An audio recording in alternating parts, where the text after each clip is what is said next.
कि बाबा तोड़े चले आएंगे। थोड़ा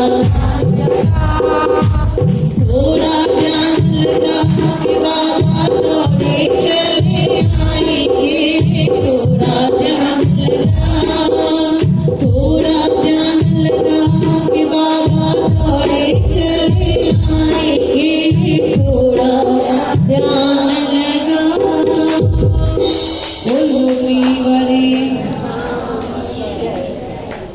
बाबा जी हाणे चयोसीं दुख में बाबा असां सां गॾु आहिनि, दुख में हमारे साथ बाबा है।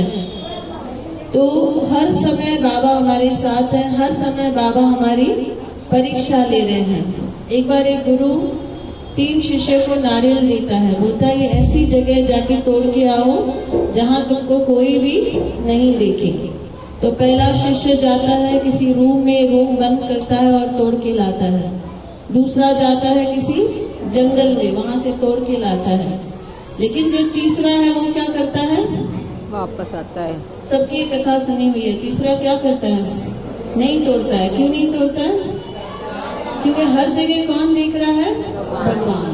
जैसे आजकल सीसीटीवी कैमरास लगे रहते हैं, जहाँ भी जाओ सीसीटीवी कैमरास है, कोई ना कोई हमको देख रहा है। वैसे भगवान की भी 24 घंटे क्या चालू है? सीसीटीवी कैमरा चालू है। एक एक पल का वो हिसाब रख रहे हैं। हम क्या कर रहे हैं, क्या सोच रहे हैं, वो भी वो रिकॉर्ड कर रहे हैं। सोचने का भी हमको फल मिलने वाला है। अगर हमने मन ही मन में किसको दुआ दी, 10 गुना दुआ हमको मिलने वाली है। मन ही मन में किसके लिए बुरा सोचा, 10 गुना बुरा हमारा अवश्य होने वाला है। भले ही कड़वी बात है।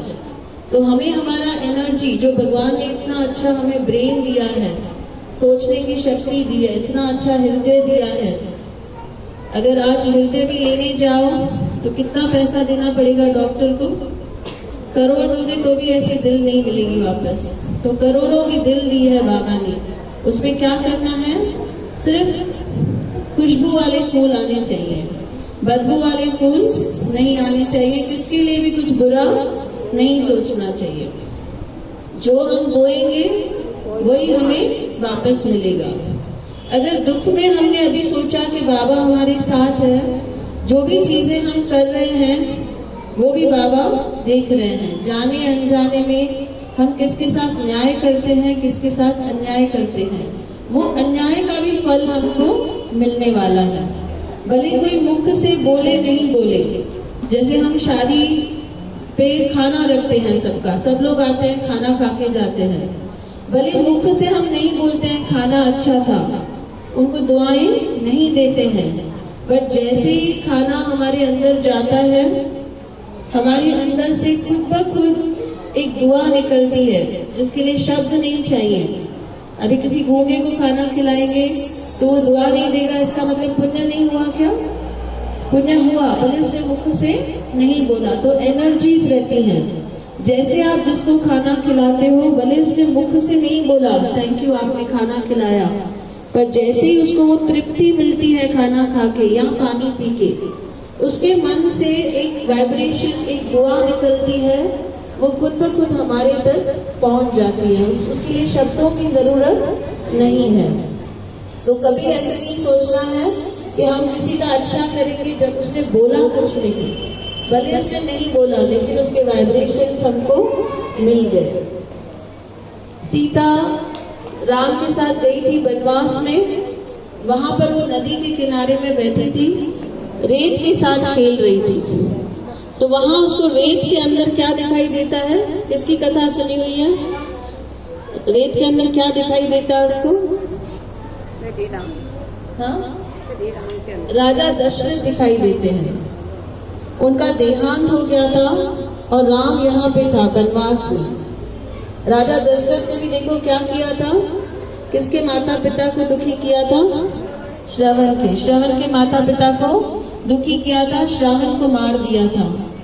तो उनको क्या बददुआ मिली कि तू भी ऐसे ही बेटे के विछोड़े में मरेगा। तो वाकई वैसे हुआ। राम यहाँ पे है वनवास में और वहां दशरथ की मृत्यु हो गई है। अभी दशरथ वहां पहुंच नहीं सके, लेकिन दशरथ राजा की अस्थियां कहाँ जाकर पहुंची? बनवास में जाकर पहुंची। एक नदी के, गया नदी के तट पर जाकर पहुंची, अस्थियां। तो माता सीता रेती से खेल रही है। रेती से खेलते खेलते उसके हाथ में थोड़ी रेती आ गई और उसको कौन दिखाई दिया? राजा दशरथ दिखाई दिया। तो इसको मन में आया कि अरे ये तो राजा दशरथ की अस्थियां हैं, क्यों ना मैं यहीं पे इसका पिंडदान कर दूं।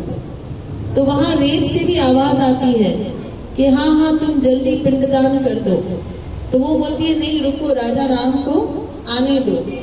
तो दशरथ बोलते हैं, राजा दशरथ बोलते हैं नहीं नहीं, राम के आने तक नहीं रुकेंगे, आप अभी का अभी क्या कर दो? पिंडदान कर दो। तो उस समय तो कुछ अवेलेबल नहीं था, चावल वगैरह। पिंडदान के लिए क्या करते हैं? चावल के लड्डू बना के देते हैं। इसने क्या किया? रेत के ही लड्डू बनाए। अभी कोई साक्षी चाहिए कि ये कर रही है पिंडदान। तो उसने क्या किया? 5 वहां पे जो चीजें थी, पहले तो नदी को बोला कि हे नदी तू साक्षी है कि मैं क्या कर रही हूँ? पिंडदान कर रही हूँ। फिर वहां पे तुलसी थी, तुलसी को बोला हे तुलसी तू क्या है? साक्षी है, मैं पिंडदान कर रही हूँ। तीसरा कौन था? गाय खड़ी थी वहां पे। गाय को कहा कि तू साक्षी है, मैं पिंडदान कर रही हूँ। और चौथा एक पेड़ था, पेड़ को कहा कि तू साक्षी है, मैं पिंडदान। और पांचवा वहां पे एक पीपल का पेड़ था, उस पीपल के पेड़ को कहा कि हे पीपल देवता आप साक्षी हो कि मैं क्या कर रही हूँ? पिंडदान कर रही हूँ। पिंडदान हो गया, राम भगवान आकर पहुंचे। तो राम भगवान को इसने पूरी कथा सुनाई कि मैंने ऐसे ऐसे किया। तो राम भगवान जो थे वो विश्वास नहीं कर रहे थे। तो कहते हैं ये 5 लोगों से पूछो, ये 5 चीजों से पूछो मैंने क्या किया है? पिंडदान किया है। अभी पहले पूछते हैं नदी से, तो राम पूछते हैं। तो राम जैसे ही पूछते हैं नदी से, नदी डर जाती है, बोलती है नहीं नहीं मैंने कुछ नहीं देखा, झूठ बोलती है, डर जाती है। फिर किससे पूछा? पेड़ से। पेड़ भी डर जाता है, बोलता है नहीं नहीं मैंने कुछ नहीं देखा। गाय थी, गाय भी डर जाती है राम भगवान से कि गुस्सा नहीं करे, तो वो भी बोलती है नहीं मैंने कुछ नहीं देखा। चौथा कौन था? तुलसी।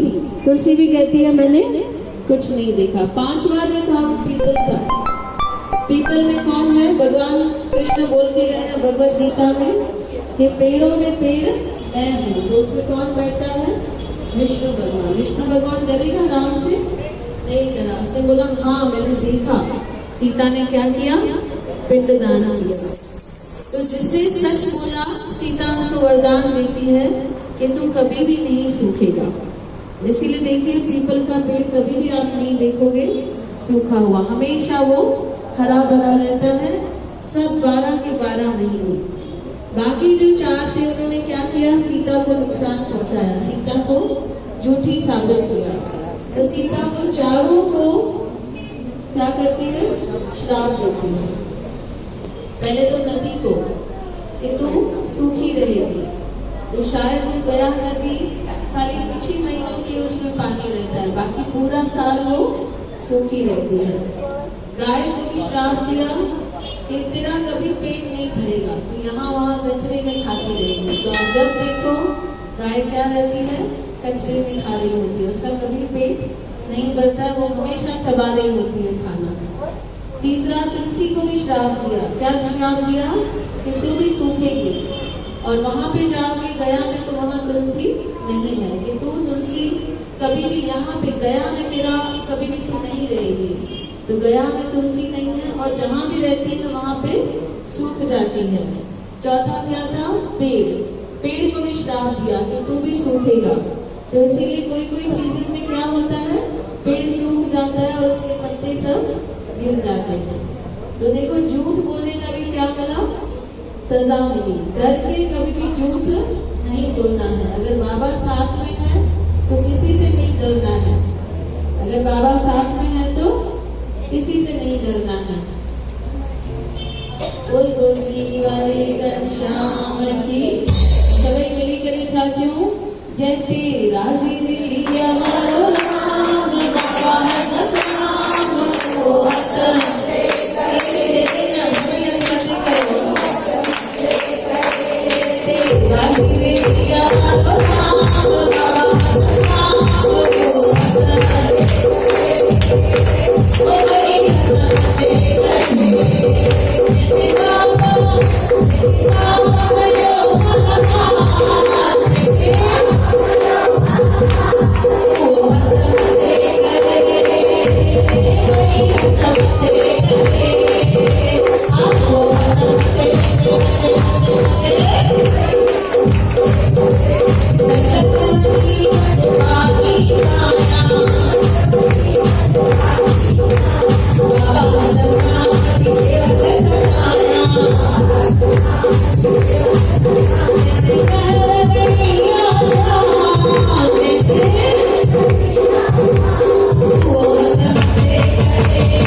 मेरा केवैया मैया मेरी पार बाबा होनी चाहिए लाडलों में गिनती होनी चाहिए लाडलों में गिनती होनी चाहिए तेरे नाम की चढ़ गई तुम्हारी बोल गई मैं सब कलाकारी हर गलती माँ बाबा होनी चाहिए बाबा के लाडलों में गिनती होनी चाहिए लाडलों में गिनती होनी चाहिए तार माता तार बजे बछड़ के तार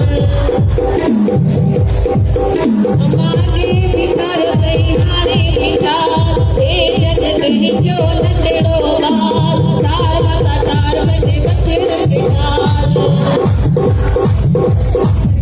अम्मा एक बीमारी बसे बीमारी जमाड़ी को अम्मा एक